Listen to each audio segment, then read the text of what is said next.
मैं डॉक्टर अमित भटनागर पंतनगर कृषि विश्वविद्यालय में सस्य विज्ञान विभाग में प्राध्यापक के पद पर कार्यरत हूँ।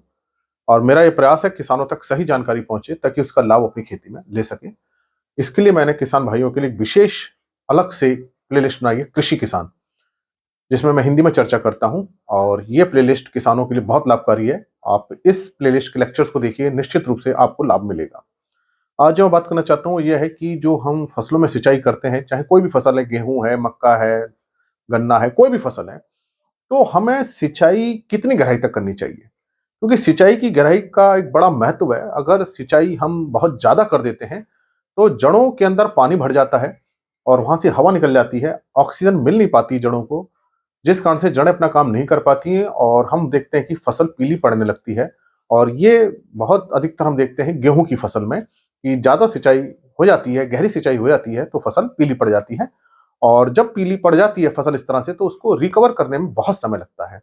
तो अगर आप ज़्यादा पानी लगा देते हैं तो इससे फसल को नुकसान होता है, क्योंकि पानी जब जाता है मिट्टी के अंदर तो वहाँ से फिर हवा निकल जाती है और मिट्टी के कणों के बीच में सब जगह पानी हो जाता है। और हवा नहीं रहने की वजह से जड़ें श्वसन की प्रक्रिया नहीं कर पाती है, रेस्पिरेशन नहीं कर पाती हैं। और जब जड़ें ही काम नहीं करेंगी तो पूरा पौधा फिर सूखने लगता है, पीला पड़ने लगता है। ना तो फिर किसी पोषक तत्व का अवशोषण होता है, ना ही कोई उसके अंदर मेटाबॉलिक प्रोसेस होती हैं और वो कम होने लगती हैं। तो ये एक बड़े ध्यान रखने की बात है कि बहुत ज़्यादा पानी लगाना डेंजरस है और फसल को नुकसान पहुंचता है। दूसरी तरफ हम ये देखते हैं कि अगर हम पानी कम लगाते हैं, जितनी ज़रूरत नहीं है, जितनी ज़रूरत है फसल को उससे कम लगा रहे हैं, तो फसल की आवश्यकता पूरी नहीं हो पाती। तो उससे जो टिलर्स निकलेंगे, कल्ले निकलेंगे या बालियाँ निकलेंगी या पत्तियों की जो बढ़वार होगी या तने की जो बढ़वार होगी, वो पूरी तरह नहीं हो पाती। तो हमें लगता तो है कि हमने सिंचाई करी है और मॉइस्चर भी हमें नज़र आता है, मिट्टी के अंदर नमी नज़र आती है, लेकिन वो फसल की आवश्यकता को पूरी नहीं कर पाती है। तो ये एक बड़ा महत्वपूर्ण है कि सिंचाई का पानी इस तरह से होना चाहिए कि वो फसल की आवश्यकता जितनी है उसको भी पूरी करे और मिट्टी के अंदर पूरा पानी भी ना भरे, जड़ क्षेत्र में पानी भी ना भरे, ताकि एक बैलेंस बना रहे, पानी और वायु का बैलेंस बना रहे। तो ये पता करना भी बड़ा मुश्किल होता है कि किस स्टेज पे क्या फसल की पानी की आवश्यकता होगी। हालाँकि साइंटिफिक मेथड्स हैं, वैज्ञानिक तरीके हैं, जिनको अपना करके हम पता कर लेते हैं। लेकिन अगर हम किसानों के खेतों की बात करें, तो वहाँ अलग-अलग फसल होती है, अलग-अलग मिट्टी होती है, अलग-अलग जड़ों की बढ़वार होती है, फसल की अवस्था भी अलग-अलग होती है। तो ऐसे समय में हमें किस तरह से सिंचाई करनी चाहिए? तो मैं एक आपको एक सामान्य बता देता हूँ, सामान्य तरीका बता दे रहा हूँ कि कितनी हमें सिंचाई करनी चाहिए। देखिए, अगर हमारी मिट्टी मध्यम गठन की है, मतलब ठीक-ठाक मिट्टी है हमारी, बहुत रेतीली भी नहीं है और बहुत क्ले भी नहीं है, तो हमारा जो तो ये जो हमें सिंचाई करनी है फसल की बढ़वार के अनुसार करनी है। अब बढ़वार शुरू में जो अगर आप शुरू में सिंचाई कर रहे हैं, तो ये जो सिंचाई आप ध्यान रखें पहले बढ़वार के अनुसार करनी है। जैसे-जैसे फसल बढ़ेगी सिंचाई की गहराई भी बढ़ती है। शुरू में आप सिंचाई कर रहे हैं, बुवाई के मान लीजिए 15 दिन बाद या 20 दिन बाद आप सिंचाई करते हैं, तो यहाँ पे आप सिंचाई जो है 3 से 4 सेंटीमीटर तक ही रखिए। मतलब 1 से 1.5 इंच। इससे ज़्यादा आप गहरी सिंचाई करेंगे तो फसल पीली पड़ जाएगी। और अधिकतर क्या होता है कि गेहूँ के खेत में पूरा पानी भर देते हैं शुरू में, और उस कारण क्या होता है, पानी भर जाता है पूरा और फसल पीली पड़ जाती है, बहुत ज़्यादा पानी चला जाता है।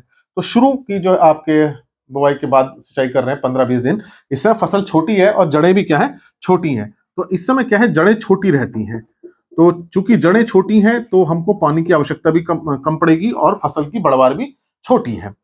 अब हम थोड़ा-सा और आगे चलें, हमें माना 30, 35, 40 दिन बाद हमें करनी है, तो मध्यम बढ़वार इस समय हो रही है, मध्य बढ़वार में है पौधा, तो जड़ें भी क्या होंगी, मध्यम होंगी, बहुत जड़ें नीचे गहराई तक नहीं गई होंगी। तो इस समय आप 4 से 5 सेंटीमीटर की करें, मतलब कि आप 2 इंच तक आप सिंचाई कर सकते हैं, क्योंकि जड़ें अब थोड़ी बढ़ गई हैं। यहाँ पे क्या होगा, जड़ें थोड़ी छोटी हैं, पौधा भी छोटा है, तो पानी की आवश्यकता भी कम है। अब क्या होगा, जड़ें बढ़ गई हैं, नीचे तक चली गई हैं, पौधा भी बढ़ चुका है, उसमें कल्ले भी निकल रहे हैं, पड़वार भी हो रही है, तो उस समय पानी की आवश्यकता ज्यादा है, तो 4 से 5 सेंटीमीटर करें। पानी हम इतना रखते हैं कि जड़ों से नीचे ना जाए, क्योंकि जो पानी अगर जड़ों से नीचे चला गया तो वो फिर पौधे को नहीं मिल पाता है। तो इसलिए जो 4 से 5 सेंटीमीटर एक सामान्य अवस्था है कि जब हम 30-35 दिन सिंचाई करते हैं तो जड़ क्षेत्र तक पानी रहता है। यही रीजन है कि अगर शुरू में हम बहुत ज्यादा पानी दे देंगे, जड़ से नीचे चला जाएगा, पूरा पानी से भर जाएगा, फसल हमारी पीली पड़ जाएगी। तो ये आपको ध्यान रखना है कि जो हम सिंचाई दे रहे हैं वो जहां तक जड़ें गई हैं वहीं तक पानी जाए, उससे नीचे जो पानी चला जाता है फिर वो वेस्टेज हो जाती है, फसल को मिल नहीं पाती और मिट्टी, फिर जो अंदर की मिट्टी पूरी पानी से भर जाती है और हवा बाहर निकल जाती है। और अगर जब आप और आगे की बढ़वार कर रहे हैं, जब बढ़वार और ज्यादा हो गई है, मतलब फसल अब हमारी 50-60 दिन पे जा रही है, ज्यादा बढ़वार के समय, और जड़ें भी क्या होंगी, बहुत बढ़ जाएंगी। अब आप ये स्थिति ऐसे समझ सकते हैं, जड़ें बहुत गहरी चली गई हैं और पौधा पूरा स्टेज में आ गया है जिसमें कि अब बालियां निकलनी शुरू हो गई हैं या भुट्टा निकलना शुरू हो रहा है, तो या कोई दूसरी जो है फलियां बननी शुरू हो रही हैं, कोई दूसरी फसल है, तो ऐसी स्थिति में पौधा पूरी बढ़वार की अवस्था में है और जड़ें भी बहुत बढ़ गई हैं। और इस समय पानी की आवश्यकता पौधे को बहुत ज्यादा है क्योंकि पत्तियां बहुत बड़ी हो गई हैं, उनसे जो बाष्पोत्सर्जन की क्रिया हो रही है वो ज्यादा हो रही है, पौधे की मेटाबॉलिक एक्टिविटी बहुत ज्यादा है, इस समय रिप्रोडक्टिव स्टेज आ रही है। तो इसको हम मान सकते हैं रिप्रोडक्टिव स्टेज है, पुष्पन की अवस्था है, फ्लावरिंग आने वाली है, हम ये मान सकते हैं। तो फ्लावरिंग से पहले, जस्ट पहले, तो ऐसी अवस्था में सबसे ज्यादा डिमांड पानी की रहती है। तो ऐसे में आपको पानी की डेप्थ बढ़ानी पड़ेगी। तो यहां आप 5 से 6 सेंटीमीटर रख लीजिए, मतलब 2 से 2.5 इंच पानी आप रख सकते हैं। तो ये आपको ध्यान रखना है कि फसल की बढ़वार की अवस्था के अनुसार ही सिंचाई करनी है। ऐसा नहीं है कि हर बार आप एक ही डेप्थ पानी दें। मान लीजिए आप शुरू में 3 से 4 रखते हैं, यहाँ भी 3 से 4 रखते हैं, तो पौधे की आवश्यकता पूरी नहीं होगी।